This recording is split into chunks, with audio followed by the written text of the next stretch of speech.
नमस्कार दोस्तों, स्वागत है आप सभी का बैंकिंग क्रॉनिकल में। अगर आप लोगों ने चैनल को सब्सक्राइब नहीं किया है तो जल्दी से चैनल को सब्सक्राइब कर लीजिए, बेल आइकन को प्रेस करना बिल्कुल भी ना भूलें ताकि आने वाली वीडियोस की नोटिफिकेशन आप लोगों को मिलते रहे।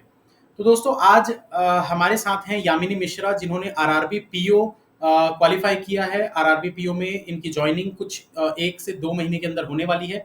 तो जानते हैं इनसे कि इन्होंने अपनी तैयारी किस तरीके से की, कैसे एग्जाम क्लियर किया। तो हेलो यामिनी, हेलो सर। कैसी हैं आप? सर मैं अच्छी हूँ। आप कैसे सर? बस बढ़िया। तो आपकी जर्नी के बारे में कुछ सवाल आपसे करूंगा ताकि बाकी स्टूडेंट्स को भी पता चल सके कि कैसे तैयारी आपने की थी और कैसे वो आपको हेल्प मिला उससे। तो सबसे पहले स्टार्ट करते हैं कि आपने अपनी तैयारी कब से स्टार्ट की थी, कौन से ईयर में आपने स्टार्ट किया था? तो मैंने 2017 एंड से स्टार्ट की थी, दिसंबर दिसंबर 2018 से। तो 17। 17 2017 के एंड पे आपने स्टार्ट किया था और यस सर। अभी 2021 में आपकी जॉब लगी, मतलब अप्रॉक्स 4 साल हो गए। तो ये 4 साल का सफर आपका कैसा रहा, ये पूरा आप डिटेल में बताइए। सर जैसे मैंने 2017 से जब एंड में स्टार्टिंग की, तो मैं बिल्कुल न्यू थी, मुझे कुछ भी आइडिया नहीं था। तो मैं बस जस्ट कुछ बुक्स खरीदी थी, उसके बेसिस पे देखती थी। फिर यूट्यूब चैनल्स पे भी देखा, बट एक प्रॉपर गाइडेंस मुझे स्टार्टिंग में नहीं मिला। जो मुझे मिलता था मैं उससे खुद से करना स्टार्ट करती थी। फिर 2018 में जब मेरा आईबीपीएस पीओ का एग्जाम हुआ, तो मेरा प्री तो क्लियर हो गया, क्योंकि मैं प्री के हिसाब से ही टारगेट कर रही थी सब कुछ। इतना नहीं नॉलेज था कि हाँ मेंस के लिए इतना कम टाइम रहेगा, लेवल इतना डिफरेंस रहेगा। तो मैं उसी के हिसाब से प्रिपरेशन कर रही थी। तो प्री मेरा क्लियर हो गया, एंड एलआईसी एचएफएल का भी मैंने एग्जाम दिया था, असिस्टेंट मैनेजर का, वो भी मेरा क्लियर हो गया। एंड कोइंसिडेंटली दोनों का टाइम जो डिफरेंस था वो 3 डेज का ही था। पहले इंटरव्यू था एंड देन मेंस। तो मेरा ज्यादा फोकस जो था वो इंटरव्यू पे रहा, क्योंकि मुझे था कि इंटरव्यू क्लियर तो मेरी जॉब हो जाएगी। बट अनफॉर्चुनेटली उस ईयर ना मेरा इंटरव्यू क्लियर हुआ एंड ना मेंस एग्जाम क्लियर हुआ, क्योंकि फर्स्ट टाइम देखा तो मुझे लगा ये तो काफी डिफरेंस है प्री से। एंड देन फिर मैंने कहा कि नहीं, ऐसे नहीं हो सकता। मैं ट्रेन से वापस आई थी, मुझे रास्ते में एक लोग मिले, मतलब वो भी एस्पायरेंट ही था, तो उसने मुझे बताया कि ऑलिव बोर्ड का जो है वो बेस्ट होता है मेंस के लिए। तो आई वाज लाइक कि ठीक है, मैं इसकी प्रिपरेशन करती हूँ, इससे मॉक टेस्ट दिया करूंगी। फिर मेरे एक सर है जो मुझे 11th 12th से पढ़ा रहे हैं कॉमर्स, उन्होंने मुझे सजेस्ट किया कि बेटा अनअकैडमी एक बार तुम ट्राई करके देखो, तुम्हें वहां से गाइडेंस मिल जाएगी अच्छी। तो मैंने वो डाउनलोड किया, पूरा देखा। उसमें उस टाइम आपकी एक सीरीज चलती थी, गिल्ड करके चलती थी, जो आपने बिल्कुल बेसिक स्टार्ट की थी, ज्यादा दिन नहीं चली थी, बट थोड़े दिन आई थी। तो मैं उसको देखती थी, उससे मुझे बहुत अच्छा लगा, समझ में आने लगा। फिर आपके एक छोटे छोटे वीडियोस हुआ करते थे, 8 मिनट 10 मिनट्स के, जिसमें आप पजल बता रहे हैं, मिसलेनियस क्वेश्चंस बताया करते थे। तो मैं उसको हिसाब से उसको पूरा अच्छे से करती थी। उससे मुझे लगा कि मुझे फर्स्ट टाइम किसी ने पजल बनाना सिखाया था।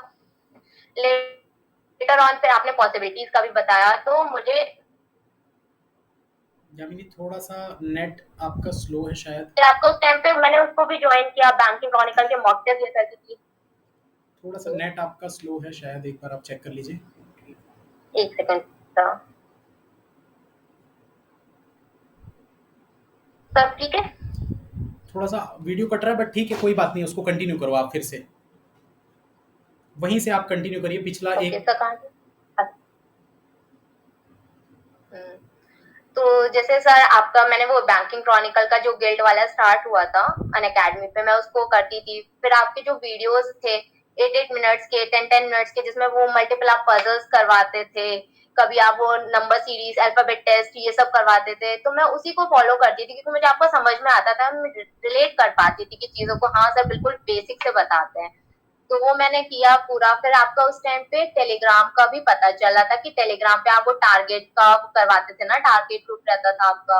एंड उस टाइम मॉक टेस्ट भी आपने लॉन्च किया था, तो मैंने वो भी किया। तो वो बिल्कुल रियल एग्जाम लेवल मिलता था कि हाँ मैं प्री का आपके मॉक टेस्ट देती थी, एंड मेंस के लिए मैं ऑलिव बोर्ड को रेफर करती थी। बाकी मेरी मॉम उस टाइम पे मुझे क्या करती थी, मैंने कहा कि मुझे मॉक टेस्ट से थोड़ा सा फोबिया था कि नहीं नंबर कम आएंगे, क्या होगा। तो मम्मा कहती थी कि मेडिसिन की तरह लो, सुबह दोपहर शाम तीनों टाइम तो मॉक टेस्ट दोगे ना एग्जाम में, तुम्हें डर नहीं लगेगा। तो मैंने कहा ठीक है। फिर मैं वो मॉक टेस्ट, आपके टारगेट, मेंस लेवल डीआई और वो मेंस लेवल रीजनिंग जो रहती थी, सब वो इतनी हेल्पफुल हुई ना। मुझे अर्थमेटिक बिल्कुल नहीं आता था, मुझे समझ में, मतलब कर तो लेती थी, बट टाइम के अकॉर्डिंग नहीं हो पाता था मुझसे। तो मैं सोचती थी कि कैसे होगा, मैंने कॉन्सेप्ट जब खुद से करती थी तो मैं खुद से बुक से कॉन्सेप्ट पढ़ती थी, सब करती थी, लेकिन जब करने का नंबर आता था तब वो होते नहीं थे सॉल्व।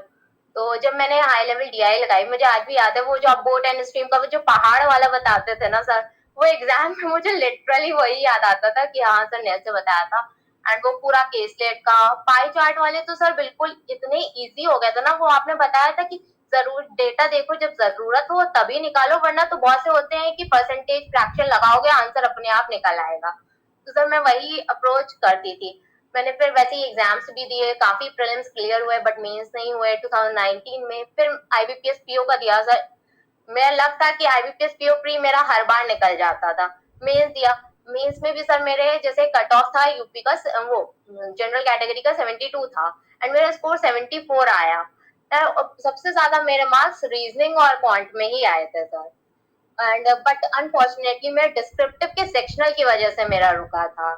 तो मेरे लिए वो काफी था कि मतलब अनएक्सपेक्टेड था, मैं इतना ज्यादा करके आई थी और मुझे भी था कि हो जाएगा बट डिस्क्रिप्टिव की वजह से रुका। तो आई वाज लाइक ठीक है ओके, कुछ नहीं होता। फिर मैंने उस टाइम पे 2019 में यूनियन बैंक का एक इंटीग्रेटेड ट्रेजरी ऑफिसर का भी एग्जाम दिया था। एक्चुअली मेरा एमबीए फाइनेंस है तो स्पेशलिस्ट की वजह से मैं वो फिल किया।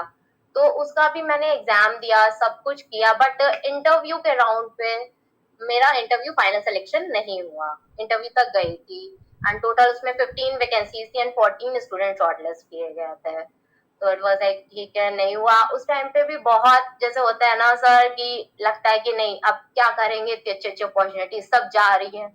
तो पापा मुझे समझाया करते थे कि बेटा परेशान नहीं होते, जो होता है अच्छे के लिए होता है। तो आई वाज लाइक ठीक है क्या अच्छे के लिए, मतलब खुद को लगता था ना सर कि क्या अच्छा है इसमें।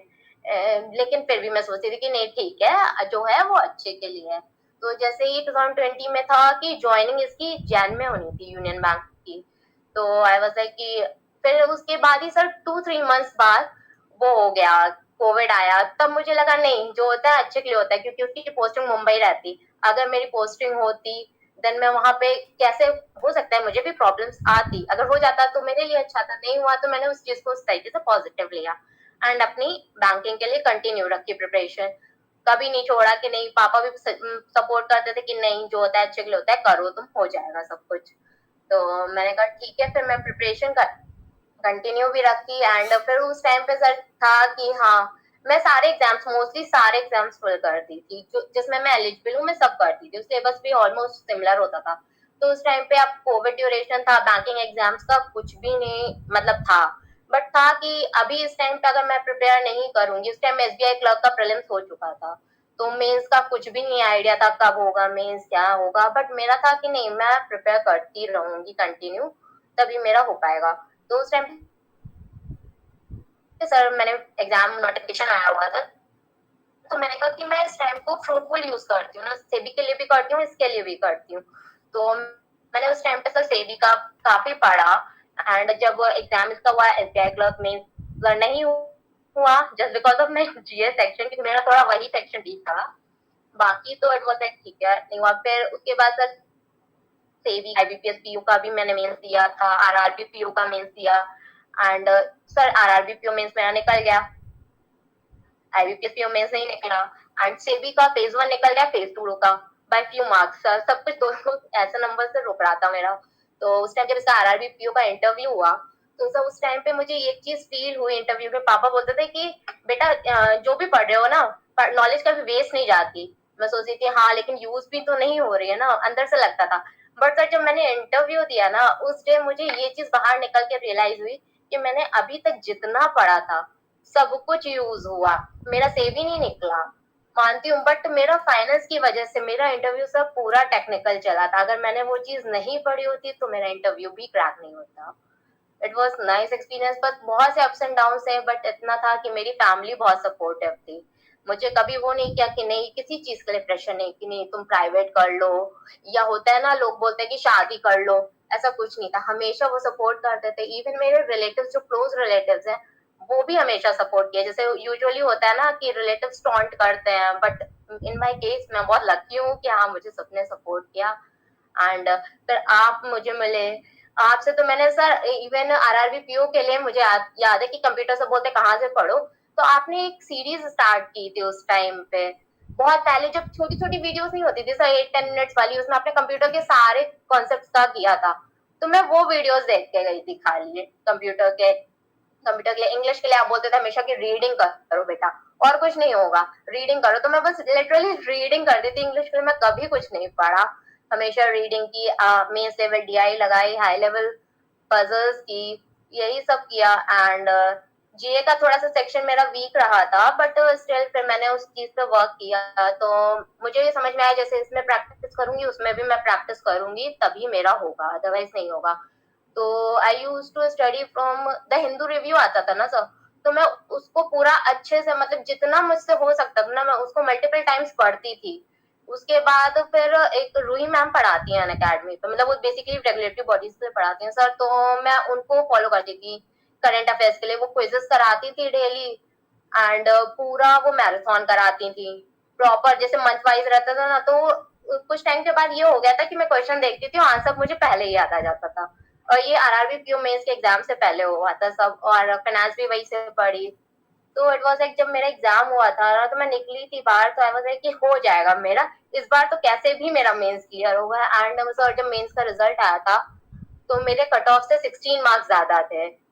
तो आई वाज लाइक कि ठीक है, अच्छा हुआ, क्योंकि वो इंटरव्यू के बाद मार्क्स आए थे, और इंटरव्यू से जब निकली थी तो मेरा इतना, सर इतना अच्छा हुआ था ना, मैंने 3 इंटरव्यूज दिए थे and it was my best interview. मैं बाहर निकल के लिटरली स्माइल कर रही थी, बाहर एक सर बैठे थे, तो उन्होंने मेरे से पूरा एक्सपीरियंस पूछा, मैंने उनको पूरा बताया, तो वो भी बोले कि आपका पूरा टेक्निकल चला था। एंड सो ओवरऑल बहुत अच्छा हुआ। बट हाँ, अप्स एंड डाउन बहुत हुए, ऐसा नहीं है कि जैसे स्टूडेंट्स फेस करते हैं ना, कि सब अच्छे अच्छे बताते हैं कि नहीं मेरा अच्छा हुआ अच्छा हुआ, बट ऐसा नहीं है स्टूडेंट लाइफ में सर। कभी ऐसा भी मोमेंट आता है कि आप डिप्रेसिंग फील करते हो, बट उस चीज पे आपको कैसे वर्क करना है वो मैटर करता है। अगर आपने हिम्मत हार दी, तो मेरा सर सिंगल मोटिवेशन यही था कि अगर मैंने आज क्विट किया ना, तो मैंने अभी तक जितना भी टाइम दिया है, जितने साल दिए हैं, मेरे सब वेस्ट होंगे। क्योंकि अगर मुझे करना होता ना, तो मैं कैंपस प्लेसमेंट लिया था, मैं उसको लेकर जॉब कर सकती थी, मैंने क्यों छोड़ा? क्योंकि मुझे ये चाहिए था। मेरे 2 साल निकल जाएंगे, 3 साल निकल जाएंगे, 4 साल, बस जिस दिन मुझे मिलेगा ना उस दिन सब सक्सेस हो जाएगा, सब वर्थ था। और आज मुझे यही लगता है कि हाँ, अच्छा हुआ मैं लास्ट मोमेंट तक टिकी रही, अगर नहीं होता तो फिर आज मैं यहाँ नहीं होती। चलिए, बहुत अच्छा लगा आपसे ये सब चीज़ें सुन के। तो यामिनी, आपसे एक चीज़ और मैं पूछना चाहूँगा कि हम्म, जैसे कुछ स्टूडेंट्स डीमोटिवेट फ़ील करते हैं, जैसा आपने बताया कि हर स्टूडेंट के हम्म, साथ होता है ऐसा। तो हम्म, आप जब डीमोटिवेट फ़ील करते थे, तो आप उसको कैसे मतलब टैकल करते थे? उस समय को कैसे गुज़ारते थे? और दूसरी चीज़ ये कि जैसे पेपर जब हमारे क्लियर नहीं होते, 1 साल हो गया, पेपर हम्म, क्लियर नहीं हुआ, फिर दूसरा साल आ गया, उस साल भी नहीं हम्म, हुआ। तो हम्म। आपके मन में क्या चलता था और आप कैसे उन सब चीज़ों से मतलब अपने आप को निकाल के बाहर लेकर आते थे?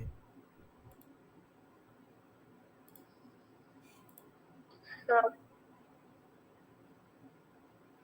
एक्चुअली जब मैं बहुत डिमोटिवेट फील करती थी, तो मैंने एक चीज निकाली कि मैं मेडिटेशन करना स्टार्ट किया था। कि मैंने कहा कि मॉर्निंग में मैं अपना 10 मिनट्स निकालूंगी, कि सुबह सुबह ही मेडिटेट करूंगी, जिससे कि क्या रहेगा कि पूरा दिन मेरा अच्छा जाएगा। तो मैं बहुत सी वीडियोस भी देखती थी कि हाँ कैसे मेडिटेट कर सकते हैं, तो मैं मॉर्निंग अपनी मेडिटेशन से स्टार्ट करती थी। फिर मैंने एक अपनी ग्रेटिट्यूड जर्नल बेसिकली बनाई थी, जिसमें मैं लिखती थी कि मैं किन किन चीजों से के लिए मैं ग्रेटफुल हूँ। तो मुझे सुबह ही से मॉर्निंग से ना थोड़ी सी पॉजिटिविटी रहती थी, एंड इसी वजह से जो कोविड का भी पीरियड था ना, तो मेरा बहुत ईजिली गया। क्योंकि मैं ये सोचती नहीं थी कि हाँ ठीक है बाहर सिचुएशन हो रही है, बट ऐसा नहीं लगता था कि एग्जाम्स होंगे नहीं होंगे। तो मैं वही उसी चीज से पॉजिटिव फील करती थी। एंड जैसे रहता है ना कि हमारे मन में थॉट्स चलते रहते हैं, यूजुअली हम बैठे हैं, हमारे दिमाग में चल रहा है ये नहीं हुआ वो नहीं हुआ। तो मैंने उसका बेसिक चीज निकाली थी कि अगर मैं बैठी हूँ और मेरे मन में थॉट्स आए, तो मैं तुरंत ही अपनी पोजीशन चेंज करती थी, मैं वॉक करने लगती थी, कुछ भी करने लगती थी। क्योंकि जब हम कुछ और करने लगते हैं ना, तो वो चीजें माइंड में आना बंद हो जाती हैं। बट अगर हम वहीं ऐसे बैठ के सोचते रहेंगे, तो फिर सब उससे खुद ही अफेक्ट होते हैं। तो मैं और डिस्कस मैं जल्दी नहीं करती थी किसी से कि नहीं मुझे ऐसा फील हो रहा है, क्योंकि मेरी अप्रोच ये थी कि मैं ज्यादा डिस्कस करूंगी तो वो चीजें और ज्यादा होंगी। इट्स बेटर कि मैं उस चीज को एलिमिनेट करने की कोशिश करूँ। तो वैसे मैं करती थी। एक लास्ट आपसे सवाल और करना चाहूँगा कि आप स्टूडेंट्स के लिए कुछ अपनी तरफ से गाइडेंस देना चाहें तो बिल्कुल अपने अपने पॉइंट ऑफ व्यू में जैसा आपको सही लगता है, क्योंकि हर किसी के पॉइंट ऑफ व्यू अलग होते हैं, हर किसी की गाइडेंस अलग होती है। आपके अकॉर्डिंग ऐसी कौन सी चीज़ें हैं जो स्टूडेंट्स को करनी चाहिए और कौन सी ऐसी चीज़ें हैं जो नहीं करनी चाहिए? तो फर्स्ट चीज तो मॉक टेस्ट जरूर देना चाहिए, जरूर। मतलब अगर आप मॉक टेस्ट देते रहोगे तो आप एग्जाम में ना आपके लिए कुछ न्यू नहीं होगा। एंड लोग एनालिसिस भी करते हैं, बट एनालिसिस में आप मेजर फोकस जो है वो उस पर करिए कि जो आपके क्वेश्चंस गलत हो रहे हैं या जो जिस क्वेश्चंस पे टाइम ज्यादा लग रहा है। यूजुअली क्या होता है, लोग जो क्वेश्चंस एग्जाम में भी नहीं अटेम्प्ट करेंगे एंड वही क्वेश्चंस आप देखो, ऐसा नहीं है मत देखो, बट आप उस पर ज्यादा फोकस कीजिएगा। जो आप गलत कर रहे हो या जिस पर आपको टाइम ज्यादा लग रहा है उस पर फोकस करो। और मेन चीज लोग बोलते हैं कि ठीक है अर्थमेटिक का आप इंडिविजुअल चैप्टर वाइज पढ़ो, तो according to me chapter wise आप पढ़ भी लोगे ना, बट एग्जाम में आप उतनी एफिशिएंटली नहीं कर पाओगे अगर आप हाई लेवल डीआई नहीं करते हो। अगर हाई लेवल डीआई कर रहे हैं तो आप छोटे क्वेश्चन हो बड़े क्वेश्चन हो सब कुछ सॉल्व हो जाएगा। लोग पजल्स के साइज को देख के डर लगता है कि इतने बड़े बड़े पजल्स कैसे होंगे, तो आपको वही डर निकालना है एग्जाम से पहले, क्योंकि एग्जाम में तो वो एग्जामिनर पूछेगा ही पूछेगा ना। आपके डर से वो एग्जामिनर पूछना तो छोड़ नहीं देगा। तो इट्स बेटर कि आप उस चीज को जितना भागोगे उसी चीज से उतना डर लगेगा, तो आप वही चीज करो। एंड अगर आपको जैसे बहुत से स्टूडेंट्स को होता है कि प्रीलिम्स नहीं निकल रहा है और होता है कि नहीं उनको टाइमर से ही करना है, तो आप क्विजेस भी दे सकते हो, मल्टीपल क्विजेस दो, जल्दी जल्दी होगी। और प्रीलिम्स बहुत ही वीक होता है, अगर प्रीलिम्स से ही डर लग रहा है तो सीधा सा मेरा जो मैंने फॉलो किया था कि morning afternoon and evening 3 mock daily दो विद एनालिसिस। तो अपने आप पहले आप कुछ दिन दोगे तो आपको खुद थोड़ा सा कॉन्फिडेंस आएगा कि प्रीलिम्स एग्जाम इज लाइक कि आप मॉक टेस्ट देने जा रहे हो, ये चीज आपके साथ आएगी। एंड प्रीलिम्स का हो गया, मेंस का हो गया, एंड इंटरव्यू। सबसे ज्यादा लोगों को इंटरव्यू में डर लगता है कि क्या होगा। सर मेरा पर्सनल एक्सपीरियंस है, मुझे डर नहीं लगता इंटरव्यू में, ये मेरे लिए थोड़ा सा शायद प्लस पॉइंट है। बट मैं एक चीज बोलूंगी, लोग नर्वस फील करते हैं, नर्वसनेस बहुत होती है। तो आप अगर जैसे बाहर बैठे हो, आसपास बहुत से लोग होंगे, आपसे डिस्कस भी कर रहे होंगे, आप कोशिश करेंगे, बट आप ट्राई करो ना कि उनसे ज्यादा इंटरेक्ट मत करो, लिमिटेड जितना पूछे आंसर दो, वरना अदरवाइज आप नॉर्मल रहो। कि लोग बोलेंगे यार डर लग रहा है, डर लग रहा है, उससे क्या होता है कि लोग बोलते हैं डर लग रहा है, आपको नहीं लग रहा होता, लेकिन उनकी बातें सुन के आपको डर लगने लगता है। और जैसे एक होता है कि जैसे मैं बाहर बैठी थी इंटरव्यू में, जब मेरा नंबर आने वाला था, जस्ट एक गई हुई थी लड़की, उसके बाद मेरा ही नंबर था, तो सब बाहर मुझसे इंटरेक्ट कर रहे थे, तो मुझसे पूछे तो मेरा डर लग रहा है, मैंने कहा नहीं सर। नर्वसनेस हो रही है, मैंने कहा नो सर। क्योंकि अगर आप खुद बोलोगे ना कि मैं नर्वस हो रहा हूँ, तो डेफिनेटली आप अंदर जाके नर्वस होगे। पहले चीज आप खुद को ही समझाओ कि नहीं मैं नर्वस नहीं हो रही हूँ। आप किसी से बोलने की जरूरत ही नहीं है, जब आप शो नहीं करोगे ना तो सामने वाले को पता भी नहीं चलेगा कि आप नर्वस हो रहे हो, अंदर से भले ही थोड़ा सा हो रहे हो लेकिन पता नहीं चलेगा। एंड एक चीज रहती है कि आप अंदर जा रहे हो, सॉरी एक तो होता है ना कि क्या पढ़े क्या नहीं पढ़े, जस्ट कि नॉर्मल होता है, आप अंदर जाओगे वो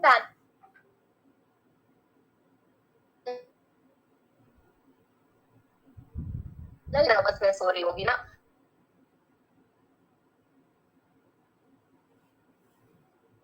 कि आपका नेट शायद थोड़ा-सा ठीक है आप यू प्लान करके जाओ। फिर से अटक रहा है थोड़ा। अब से सही है ना? अभी भी अटका हुआ है। वेट वेट कर लीजिए थोड़ा-सा। हम्म। हाँ, अब सही है। अच्छा। तो सर वही जैसे हम लोग अंदर जाते हैं, पैनल बैठा होता है, बट दे आर लाइक कि ठीक है आप नॉर्मल, आप जितना नॉर्मल से रहोगे ना उतना ही वो रहेंगे। वो जस्ट आपसे बस बात कर रहे होते हैं, आपकी नॉलेज अगर आपको नहीं आता आप सीधे से बोल दो सर आई डोंट नो। बस वो आपको सिचुएशंस दे देते हैं कि आप उसमें पैनिक कर जाओ। जैसे मेरा सर इंटरव्यू हुआ था, इट वाज लाइक स्टार्टिंग तो बहुत सही थी, नॉर्मल से, लेकिन उनका था लास्ट में आके वो रैपिड फायर कर रहे थे, मतलब मैं आंसर नहीं दे पाई थी, then they start asking cross questions. मेरा पूरा इंटरव्यू सर एक ही सर ने लिया था एंड स्टार्टिंग हुई थी सर बजट से रिलेटेड। तो पहले बजट से रिलेटेड पूछा, मैं आंसर कर दिया। एक क्वेश्चन मुझे नहीं आता तो मैंने सिंपली बोल दिया sir I don't know. Then they start asking about कि आपको फाइनेंशियल मार्केट पता है क्या होता है, मैंने उनको पूरा डिटेल आंसर किया। फिर उन्होंने इकोनॉमी के शेप पे क्वेश्चन किया, उन्होंने मुझे कंफ्यूज करने की कोशिश की कि हाँ ये शेप होती है, नहीं बी होती है कि के होती है, तो I was like sir B होती है, बस सिंगल टाइम बोला था। उन्होंने फिर बोला कि नहीं ये होता है, तो मैंने कहा sir okay sir I will check my answer. तो उन्होंने कहा ठीक है। फिर उसके बाद फर्दर क्वेश्चन चला था, तो सर जो इन्फ्लेशन वाला पार्ट था ना, वो लिटरली जैसे हम लोग खेलते हैं ना रैपिड फायर, वही चीज हो रही थी। इन्फ्लेशन उन्होंने मुझसे पूछा तो मैंने उनको बता दिया, फिर बोलते हैं कि एक इन्फ्लेशन का अपोजिट होता है, तो मैंने बोला सर डिफ्लेशन होता है, कहते क्या फिर डिफ्लेशन होता है तो फिर एक रिफ्लेशन भी होता है सब। तो मैंने उनको वो चीज बताई, कहते क्या और एक स्टैग्नेट हो जाती है तब क्या होता है, तो वो लाइक कि जैसे मैं आंसर कर रही थी ना, मुझे मौका नहीं मिल रहा था कि मैं पूरा आंसर भी कंप्लीट कर पाऊँ। बट पैनल बहुत अच्छा था एंड लास्ट में वो इतना स्माइल कर रहे थे ना एक दूसरे से, तो मुझे ये एश्योरेंस हो गया था कि हाँ मेरा इंटरव्यू अच्छा हुआ है। बाकी फिर सबको बहुत लगता है ना कि अंदर गए हैं पैनल कैसा होगा, बट अगर आप उनको ब्लफ करोगे, उनको रॉन्ग आंसर्स दोगे तो वो प्रॉब्लम क्रिएट करता है, क्योंकि फिर वो आपसे बहुत सीनियर बैठे होते हैं, वो आपको जानते हैं, आप जो सोच रहे हो ना उससे वो आगे का सोच के बैठे होते हैं। एंड मेन चीज इंटरव्यू सबसे ज्यादा प्लानिंग का होता है, लोग कहते हैं कि प्लान करके पूरा स्क्रिप्ट करके जाओ, ठीक है स्क्रिप्ट करो, बट आप ऐसे स्क्रिप्ट मत करो ना कि जरूरी नहीं आपसे वही चीज वो पूछ ले, अगर फिर आपके अकॉर्डिंग पूरा नहीं इंटरव्यू चलेगा तो आपको डाउट होगा ना कि अरे अब ये तो सर ने पूछा नहीं, अब मैं क्या करूं। इट वाज लाइक ओके जाओ जो बोल रहे हो बस उस पर ध्यान रखो, क्योंकि अगला क्वेश्चन आपके ही आंसर से बनेगा। अच्छा, घर वालों का बाकी रिएक्शन कैसा था जब आपका जॉब लगी? आपने बताया घर में, तो मम्मी पापा का क्या रिएक्शन था? सर मम्मा पापा तो बहुत खुश थे जब रिजल्ट आया, एक्चुअली सर मैं खुद शॉक्ड थी कि जैसे होता है ना अभी तक फेलियर का लास्ट जो होता था वो फेलियर का देखने को मिलता था, तो मेरे साथ सामने था उसमें लिखा है कि we are glad to inform you, और मैं उसको रीड कर रही हूँ, बट मुझे ये नहीं लग रहा कि मेरा नहीं हुआ और ना मुझे ये लग रहा है कि मेरा हो गया, न्यूट्रल थी। मैं 3-4 बार सर लिटरली मैंने रीड किया, उसके बाद मुझे लगा मेरा हो गया है एंड आई स्टार्टेड जंपिंग। और मेरी छोटी सिस्टर है वो मेरे साथ जंप करने लगी, उसको नहीं पता क्या हुआ बट वो स्टार्ट उसने जंप करना शुरू कर दिया। मम्मा पूछे क्या हो गया, मम्मा को लगा कि लिजर्ड देख ली मैंने, इसलिए मैं चिल्ला रही हूँ, तो फिर मैंने जब बताया तो मॉम वाज लाइक खुशी से आंसू निकल आए उनके। एंड सब चाची है घर पे वो भी बहुत खुशी, पापा थे नहीं तो मैंने पापा को कॉल किया, तो पापा इतने ज्यादा खुश हुए एंड वो तुरंत ही पापा चलो दोनों आ गए इतने खुशी से सर, इतना ज्यादा वो खुश थे ना कि हाँ फाइनली ये दिन का इंतजार कर रहे थे और वो आ गया। अच्छा, फर्स्ट सैलरी मिलेगी तो आप क्या करना चाहोगे? एक लाइन में आपको आंसर देना है, ठीक है? एक लाइन में, कि फर्स्ट सैलरी जब आपको मिलेगी तो आप क्या करना चाहोगे उन पैसों का? सर मैं गॉड के लिए एंड अपनी फैमिली के लिए कुछ उससे करना चाहूंगी। ओके। तो यामिनी, बहुत अच्छा लगा आपसे बात करके। उम्मीद करता हूँ कि लाइफ में आप ऐसे ही आगे बढ़ते रहेंगे। All the best. और जितना भी साथ रहा आपका बैंकिंग क्रॉनिकल के साथ और मेरे साथ, जितनी भी मतलब मैं मेरी तरफ से हो सकती थी मैंने हेल्प की आपकी। तो आप, अगर आपसे पूछा जाए कि आपके पूरे प्रिपरेशन में मेरी या मेरे इस चैनल बैंकिंग क्रॉनिकल की कितने परसेंट की हेल्प है, तो आप 0 से 100 में क्या रेटिंग देंगी? कितने परसेंट? सर एक्चुअली मेरा जो था मैं 100% आपके लिए भी दूंगी एंड जो फाइनल इंटरव्यू के लिए है तो वो मैं एक और फैकल्टी को दूंगी 100%। मतलब मेरे लिए ये नहीं है कि 90 या 99%, आई कांट डिवाइड इट।